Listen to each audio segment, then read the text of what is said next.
ladies and gentlemen, I'm here with a particular guest, Lynnda Pollio. Lynnda, say hello to our audience. Hi, everyone. Nice to meet you. I'm going to first introduce her, of course, as I always do. She's in Sedona. She's a New Yorker and moved to Sedona, went back and forth a number of times, but she's there and there's a reason for her being there. Who is Lynnda? She is a consciousness doula. Did I say that right? Doula. That's correct. Now, we're going to start with that. You'll explain what that is. And she's the author of a multi-award-winning best-selling inspirational novel called Trusting the Currents, which is actually a channeled book, and she'll talk about that as well. She's always been committed to elevating human consciousness. And this for me is, as soon as I saw that, I thought, I've got to have this woman on the show. I've got to hear her voice. And this purpose has guided her through her life. And she has had a part of her life as an advertising executive, an accomplished advertising New York executive. And as a thought leader in consciousness practice, conscious business and communication practices. So that word consciousness always comes up. It's a key word in her life. Now, there's so many other things here that I need to say about her, but she's is experienced in various different spiritual disciplines, energetic practices, and healing modalities. But let me start by asking you, what exactly is a consciousness doula? Well, a doula itself is something that births. So I think most people are familiar with birthing doulas that help mothers bring newborns into the world. And now there's a death doula, which help people that are going through the passage process, help them understand it better and become more comfortable with it. And a consciousness doula is someone who helps people birth consciousness. And we're all going through some major changes now in our lives, and helping companies and people understand their consciousness and how they can kind of elevate, expand it, is something that I want to help. I've been involved with consciousness since I was born. I've always been very self-aware and having all kinds of interesting experiences as a child, but the idea of bringing consciousness into the world has been a big theme in my life. It's always so difficult to define consciousness. Mm-hmm. And I mean, I've read so many different definitions or attempts to define consciousness. How could you define it today? Because it will obviously change in the future for you, I'm sure. I think probably the best way to explain it in the simplest way is it's awareness. Mm-hmm. When you are conscious, you are aware. So your level of consciousness is dependent on how much you are aware. Some people are very aware about their environment, very perceptive, very self-perceptive, very intuitive about the world around them, and some people are less that way. I think some people are born more conscious, and I think you can also practice it and do a lot of inner work to kind of help you in that way. But I think it's really about awareness. Consciousness is self-awareness. So if we say, when you work with people and the public at large, or even in small groups, and you try to enhance their consciousness, literally, in some way, you're allowing them or aiding them to become more aware of themselves in relation to their surroundings, or themselves in relation to how, because consciousness, I have heard someone even define consciousness as the soul. We could even put them one on top of another, and consciousness is your soul. They're almost synonymous, and that's hard to believe when we come from a position of awareness, because if I go look, I'm looking for the soul, and I don't see it, but I can perceive it, But anyway, this would give us this talk, and a definition would take us back for so much time. But well, there is so much to talk about when it comes to consciousness, because we really don't know anything. Mm-hmm.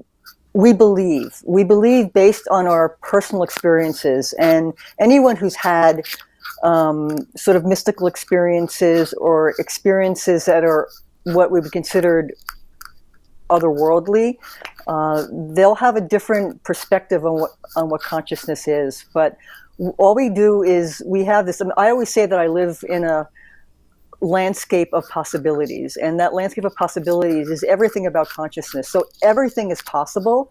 Yeah. But for me, when I can discern it myself, when I become conscious of it myself, that's when I know it.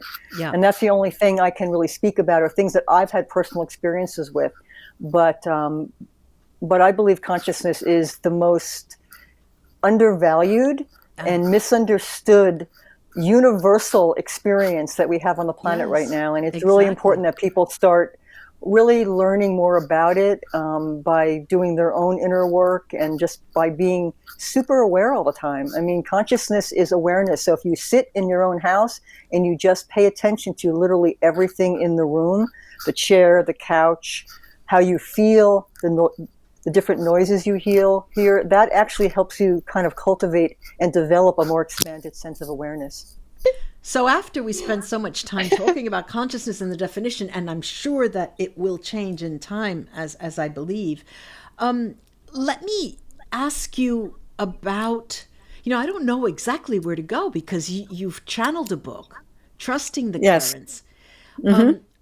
And how does that figure in your world of consciousness, the book channeled? How did that come about, that experience? That was, I was working in advertising, but I was working within sort of the conscious business practices. I had been in advertising, running new business for ad agencies for a number of years, and I took care of my father for a year before he died. And 3 days after he died, I heard a voice say, "Go to Sedona." And I had heard of it. I had never been here before. So I just got on a plane 3 weeks later. I had nowhere to stay, had no idea why I was going, which those who are called to Sedona will understand. I ended up staying 5 months the first time, and it kind of reawoke all of the sort of spirituality that I had had as part of my youth. So when I came back, I couldn't work in businesses anymore where I was not making an impact on the planet. So I really began getting involved in the whole idea of business consciousness, and I became the world's first chief consciousness officer for a large global marketing consultancy, working with Fortune 100 CEOs and CMOs to get them to understand what I call the human technologies, which are wisdom, intuition, compassion, empathy, forgiveness, and gratitude. Beautiful. Say that again. And how that could work. Say that again. The human wisdom. Human technologies: wisdom, intuition, compassion, empathy, forgiveness, and gratitude. And how that would benefit corporations and their employees to help integrate that into the way that all the communications go through a company, and how you work with partners and consumers. So I did that for a number of years, very involved with conscious business practices, LOHAS at the time, and conscious capitalism. And but then I ended up taking care of my mother for a long time. Well, that's the wheel of life right there. But when I was in Sedona and I had all these sort of awakenings, it was a very mystical time for me. And I came back to New York and I went back to work, and I was consulting one day, and I heard an old Black Southern woman's voice say, "It's not what happened to me that matters." And I stopped. I had always gotten what I would consider high knowledge. I had been channeling just high knowledge. I just all heart-based. I'm very heart-based, and the work that I've always done and will continue to do is focused through the heart. So I just decided to start writing down what she was telling me. And after 2 or 3 days, I realized, I think I'm supposed to be writing something. So for about a year, I would just, whenever I felt her presence, I would open my computer and she would pick up where she left off, and I wrote Stream of Consciousness. Mm-hmm. And then eventually she sent me back to Sedona, and I spent 9 months by myself with her, channeling the rest of the book. All right. Now, we've mentioned Sedona so many times, and this female presence who started channeling through you. Let's first contextualize Sedona. What, for people who don't know what Sedona is, never have been there. What exactly is it known as or for? Well, first of all, in its simplest form, it is one of the most beautiful places in the country. It's Red Rock Mountains. It's beautiful green. It has a creek that runs through it. It's just a beautiful, beautiful place. But it's also a very spiritual place. It was actually used by Native Americans as a place of worship. They didn't believe anyone should live here. So the different tribes would come and they would have spiritual study here, and they would get together, and then they would go back to their tribes. It wasn't until the white man came and decided to live here that actually anyone lived here. But it's beautiful. There is a beautiful presence in the earth here. Everything just seems more conscious. It's also known for sort of aliens and spirituality, and anyone going through a big transformation or going through a healing process in life will very often find themselves here, or they'll be drawn to go here. I've heard talk of a vortex in Yes, there's energetic vortexes. terms. What is that exactly? Well, a vortex is simply an energetic portal where there's certain energies, and what is in those energies depends on what the portal is. But Sedona is well known for 7 primary portals, but for me, all of Sedona is a energetic portal, and when you're here and you're in the process of any kind of personal transformation, you will definitely feel it. Yeah, yeah. You talking about energy, we were having a chat before we started recording, and you mentioned how your book was published and all of the various different phases, and we'll talk a little bit about that. But you did mention one thing that stuck in my mind about the underlying energetic quality to the writing, but also feeling the book in your hand, the paperback. What is that? Maybe you can explain that to us. Well, while I was channeling Addie May, there was a very intense energy that was part of it. It was a very loving energy. It was a very heart-based energy. And it was important to me. I channeled it for 2 years, then I put it away for a year because I had to go back to my life and make a living and, kind of recover from the whole channeling experience. But then I started editing it. And during the editing process, I needed to work with a language that would be digestible to more people, because the language that it was first written in, first of all, it came out in heavy Southern Black dialect because all the characters are Black and I'm not. So I had to make sure that, I was hearing the voice properly. So I sent it out to a bunch of people that I knew that were from the South and that were African American, and they told me that it was perfect sort of dialect. But I worked for a while on the languaging of the book so that it was accessible to more people, because I wanted her messages, and I felt very much like I was the steward of the book more than the writer. In fact, I don't think I put my name on the book for probably 3 years into writing, because I felt like I had just been the conduit for her to send her messages and her story. But also, as I was writing the book, it was very important that at certain passages, there was an energetic frequency that I was embedding in the writing, so that when people read the words, they would actually feel an energetic frequency. And I always tell people who are reading the book, if they come across a phrase or a paragraph or a sentence that really resonates with them, to read it out loud, because I think there's a sound therapy, and I would work on one sentence for 3 or 4 hours because it had to have a certain cadence, tone, and rhythm that would bring the reader into their heart. So when I was actually working on the design of the book and the design of the interior of the book, it was equally important for me to make sure that the same energetic frequencies that I worked so hard to get into the writing were held within the book itself. So the design of the book, which has a dragonfly on it, and the dragonfly is a Show us. big... I think you have, Oh, for those of you who are yes, this is watching the the book. video. Okay, so move it over a little bit to your Oh, right. that way. Okay, so the dragonfly, trusting the current. Okay.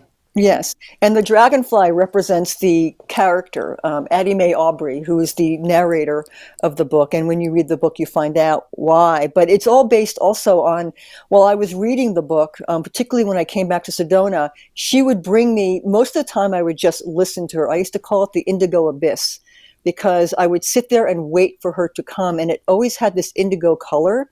Hmm. And it always felt like I was jumping in ice cold water when she began. And I'd have to wait until I just settled into a warm current. And then that's when she would start Hmm. speaking. That's a nice way of explaining it. Yeah. Mm. It was, Energy. it was very beautiful. It was all energetic. And then when she left, I just popped up like a bobbin. I just popped back up and that was it.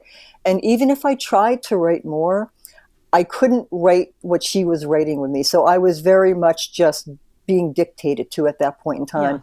And it wasn't until I started editing the book and putting all of my energy and time into it that I finally put my name on it. Hmm. But when I was designing the book, it was important to me that the fonts I used, that the colors I used, and just the general feel of the book. It took me a year and a half to indie publish it because I was very, very precise in the way I wanted the book to to be seen and felt.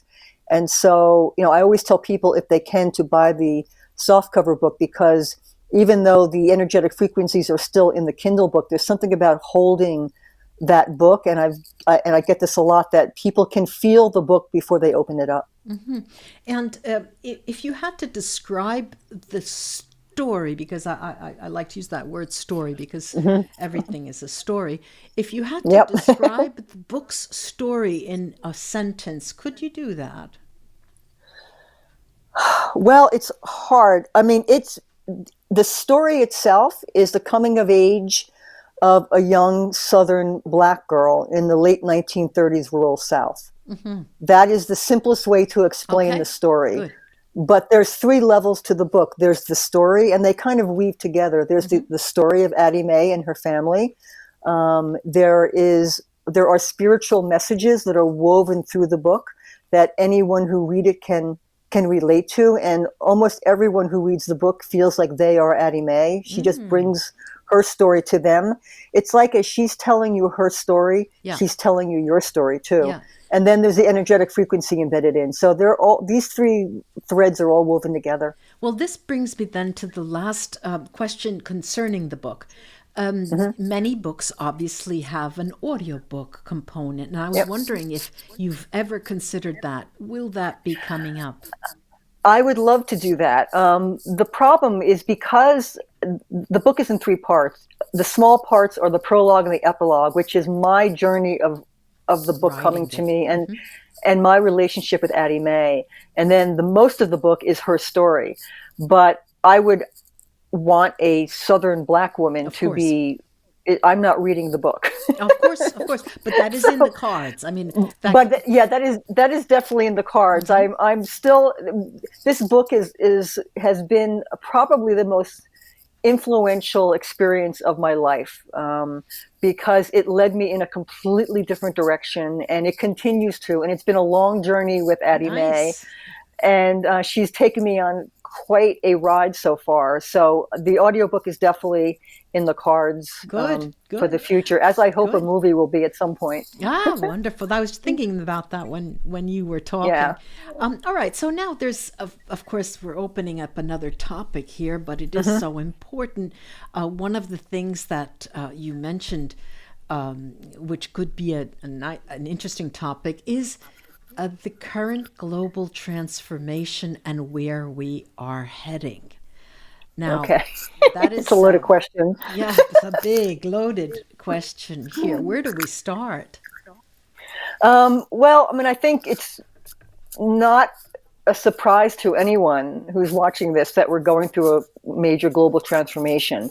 But this global transformation has been on the books in the indigenous tribes for centuries. That Forever. they've seen these days coming for a very long time, and I knew my whole life that I was here for something, and I Yeah. didn't know what that was for, but I knew it was for something that was going to be major. Now, I thought it was going to happen a long time ago. Ah, I didn't realize that it was going to take this long.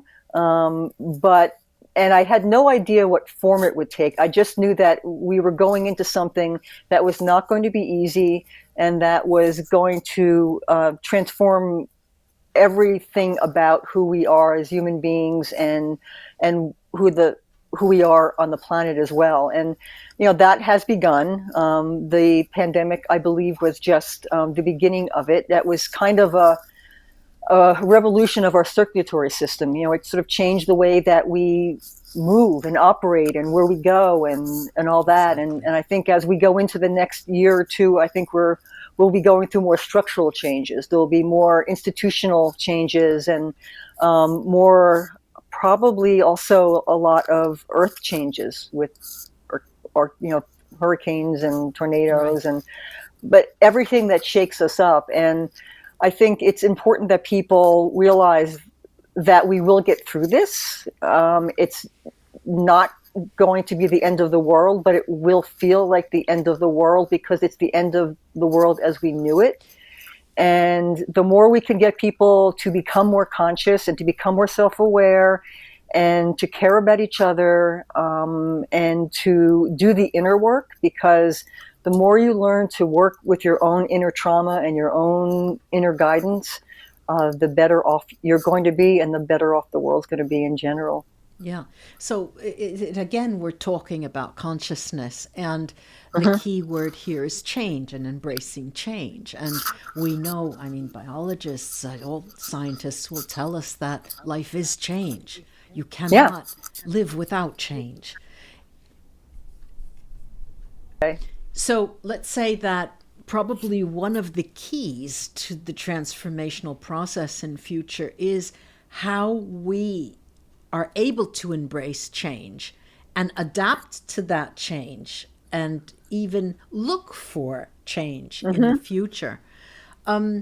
You talked briefly about your work in a institutions, okay, private institutions, large companies, and advertising, but now your whole life has changed. But do you work with people on a one-to-one basis in small groups? Do you do any kind of consultancy or mentorship or something like that? I do a little bit of everything right Mm-hmm. now. I work with individuals Yeah, who are truly interested in understanding themselves on a deeper level and yeah, participating in the planet. I'm working with different platforms. There's a lot, as you probably know, there's a lot emerging right now of people and businesses and initiatives that will be part of the new world that we're going into, that's way more positive and way more collaborative and way more sort of co-creational. So I work with companies and businesses that are building those kinds of platforms, and I help them with strategy, and I help them with languaging. The way that they communicate is very important. I mean, I don't think there's anything more important as we go into this global transformation than learning how to communicate and communicate. language properly, because it's not only what you're saying, it's who you're saying it to. So very often you have one thing to say, but you have to say it three different ways to three different audiences, and understanding those nuances is really important right now. And for businesses, it's really important, because the way you communicate is either communicating through the old world or through the new world. Now, what does that typically look like? This collaborating with, working with, are they small groups of people? Are they on one? And I if do so, both. okay, if you do both, how Yeah. long do they typically last? Um, well, I usually work with someone for 3 months to Hmm. begin, Yeah, just to sort of on like a weekly basis, and it could be more depending on where they are. I mean, I'm very committed to helping people that are serious about where they're going and what they're doing. So, and I adjust. There's no rules. Everyone's different, and we're all in this together, trying to figure it out. And then I work with little businesses, which right now I'm working with smaller upstarts, because the larger businesses are still not ready for this whole idea of bringing this new world into them, but the smaller businesses are. So I work with them, and there's various numbers of people attached to these. And I help with strategy. I actually channel high knowledge. I get a lot of high knowledge when I'm working with someone. When you say you channel high knowledge, give us a little more description here. Well, I've done this my whole life. I just know things sometimes. Yeah. If I'm speaking to someone, I will get information, and it's not like I'm channeling it. I don't know who it is. I don't know what's channeling to me. It's probably my higher self. I don't know. But I get very distinct, very important messages for people that are going through things. So I just allow whatever I am getting through to come through, and then we talk about it. So let's say that if I had to describe the work that you do, it's sort of enhancing people's abilities to become more conscious. All right, the word consciousness is always there. And you do that through several means, one of which is working with their language, one of which is also understanding, channeling information that this person or that person or the group will be able to use. So there's a lot of your energy being expanded. Yes. I also work with frequencies. I mean, frequencies. Okay, let's talk about that, because I was going there. I think frequencies, because when I first meet someone, it's very. I don't think about this, but I do an energetic imprint. So I get an energetic imprint of someone as to what chakra they're operating out of mainly, what frequency within that chakra. I pay attention to the language that they use, the way that they move, everything about them, to get a sense of who they are. And then I will start communicating to them exactly how they've communicated to me. And then from there, I will start bringing in higher concepts and higher knowledge. And I will use specific language to elevate or expand their own consciousness, so they can feel that something is happening within them. And I take it until they get scared, usually. Well, in the 70s, say something that scares them. In the 70s, that was called neuro-linguistic programming. Oh, really? It's interesting. I've never had that. NLP, okay, but I've heard of no it, but consciousness in there. So it's a different take. It's coming from a different place, let's say. Yes. So, but it was working with language in order to influence people. Exactly. See, but that's not what you're doing. You're not interested in influencing them, but you're interested in opening them up to themselves. Yes, so that's a major difference. That's a very extreme. It's very important that because most people don't really know who they really are, because we've all been socially conditioned by our families and our religions and our governments. And the first time, I actually knew this was the first time I came to Sedona, and I had been, had taken care of my father. I was a mother, and I was a daughter and a business person, and I had all these relationships, but I didn't realize till I got here. And I think the Buddhists call it plunging, when you take yourself out of your environment and you change everything about the way you are, and you go somewhere where everything's different. And what happens is layers of social conditioning start peeling away, because people don't respond to you as normal because they don't know you. So you have then a chance to become someone completely different than the people that had known you in the past. And I found when I came here, I had never been to this kind of high desert environment. I didn't know anyone here. I was going on raw foods. I was, doing all this sort of spiritual work. It was completely different. So I just I think after 5 months of being here, I really saw who I really was. And I liked her. I liked the person that I really was once I removed everyone else's expectations of me. Yes, it's that evil word, expectations, our Exactly. own also. I was just thinking the other day, when will you start doing something that you don't need approval for, or you don't want to pat your back, pat yourself on the back for? Who are you doing it for, And it is conditioning. It is a sort of conditioning. But there's this notion of pleasure. I mentioned, that my book, the magic of pleasure seeking, and pleasure is something that's not ingrained in societies. It's almost people have the idea that pleasure cannot bring you anything because you have to, without pain, there's no gain, that notion of, and so that also has a very big imprint on the way people do things. But going back just a second to the notion of consciousness, it is quite such a big topic, all right? Consciousness. And I know we've only been speaking half an hour about it, but the topic is enormous. It's incredibly enormous. And so what I'd like to do is to get in Italian we say strappare. We get you to promise to come back, and we can delve once again into consciousness and as it's I loved it. developing. Yeah. I think consciousness is the most important technology we have going forward. And, as we see our external universe, we have the same extensive universe inside of us. In fact, I believe that everything that we see on the outside is actually comes from us. So, the last great frontier is really our own internal journey into our own consciousness. And I think that's where we're moving towards, and all of the struggles and the difficulties we are having now, part of that is to yank us away from our belief system so we become more open to what we don't know. And when you're willing to go into the unknown.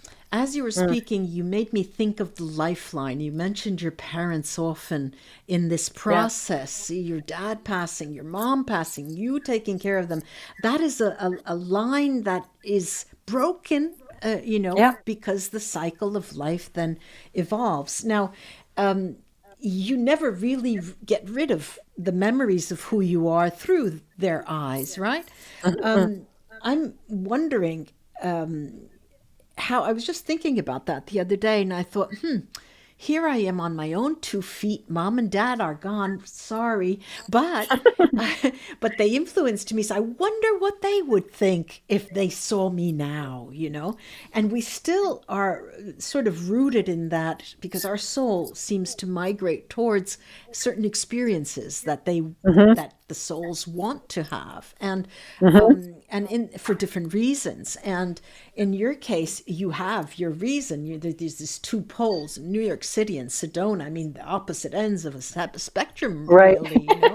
And they're not that far away, but planes are not direct. Sometimes it takes a long time. It's easier for me to get from Rome to New York, probably, direct flight. And so there's, and travel is so different, and time, the notion of time, consciousness and time would be it's changing too.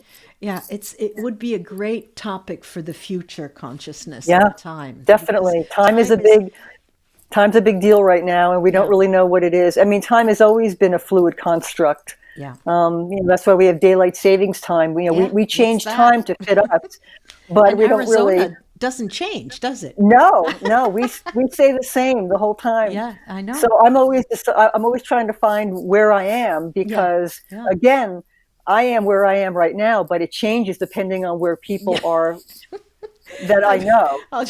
I'll make you laugh. For the holidays, I went to visit my son who lives in Germany. I mentioned to you before, in Berlin, and it was snowing. That day was snowing, and I was with my grandchild. Who's 4 years old, brilliant kid, knows 3 different languages, and we were walking. It was snowing, and I took a wrong turn. I wasn't that far from my son's house, and I said, where are we? And he says, we're here. Yeah, that's it. He's right. We're here. You're always here. Yeah, we're always here. And it made me just stop and just crack up, because that's it. The children are so brilliant. They see it so easily, And then until we program them out of it. Until we program, they can and give them watches and clocks. Exactly.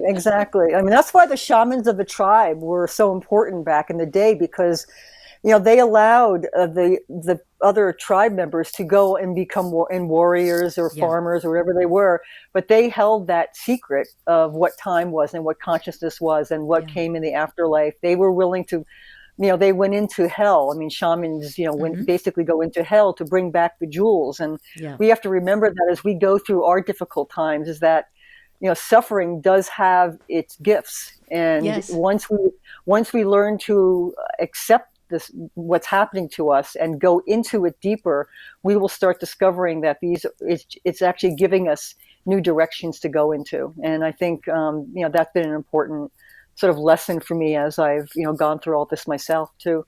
Well, we can end on that note. It was beautiful with the Okay. gifts, and we'll take the gifts away with us. And with the Thank you. promise of coming back again together and talking of Anytime. consciousness and time. Thank I you so enjoyed much, that. Thank Lynnda, you. for this talk. It was just Thank you, Claudia. invaluable. Bye bye. Thanks. Bye bye.